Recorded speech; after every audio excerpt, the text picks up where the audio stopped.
19 வருஷத்துக்கு முன்னாடி அமெரிக்கால நான் பெத்த பொண்ணுதான் நீ. ஆனா எந்த காரணத்துக்காக இத்தனை வருஷமா நான் உன்னை பார்க்காம இருந்தேனோ, உன்னை என் மகளா ஏத்துக்காம இருந்தேனோ, அதே காரணத்துக்காக தான் இப்பவும் உன்னை என்னால ஏத்துக்க முடியாது.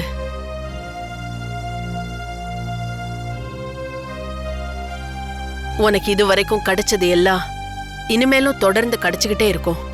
தேவைன்னா அதிகமா கூட கிடைக்கும். ஆனா ஒண்ணு மட்டும் என்கிட்ட கேட்காத. ஒரு அம்மாங்கிற ஸ்தானத்துல இருக்கிற அன்பு, பாசம், நேசம் அதெல்லாம் 19 வருஷத்துக்கு முன்னாடியே என்னை விட்டு போயிடுச்சு. தயவு செஞ்சு நீ என்ன கஷ்டப்படுத்தாத. நீங்க என்ன தப்பா புரிஞ்சுக்கிட்டீங்க. நீங்க தான் என் அம்மான்னு என்னை ஏத்துக்கலாம் வேணாம். உங்களோட பாசம், சொத்து, பணம், அன்பு இது எதுவுமே எனக்கு வேணாம். நீங்க என்ன பார்க்க பயப்படுறீங்கன்னா, பிடிக்கலன்னா இப்பவே நம்ம பிரிஞ்சிடலாம். இனி ஒரு நாளும் நான் உங்க வழியில வரமாட்டேன். இதுக்கப்புறம் ஒரு தடவையும் நான் உங்களை பார்க்கவும் வரமாட்டேன். அதுக்கு காரணம் நீங்க என்ன வெறுக்கிறதுக்கு 1000 மடங்கு நான் உங்களை வெறுக்கிறேன்.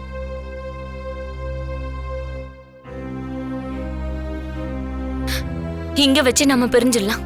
ஆனா பிரியறதுக்கு முன்னாடி 2 விஷயம் எனக்கு தெரிஞ்சாகணும். ஒண்ணு, யார் என்னோட அப்பா.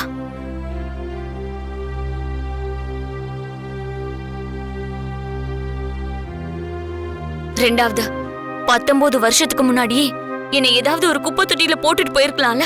எதுக்காக என்ன வளர்த்தீங்க? எதுக்காக என்ன ஒரு பணக்கார காலேஜ்ல என்ன ஒரு பணக்காரிய படிக்க வச்சீங்க? என்ன காரணத்துக்காக எனக்கு தேவையானதெல்லாம் நீங்க செஞ்சீங்க? அன்பா இல்ல இரக்கமா? சொல்லுங்க.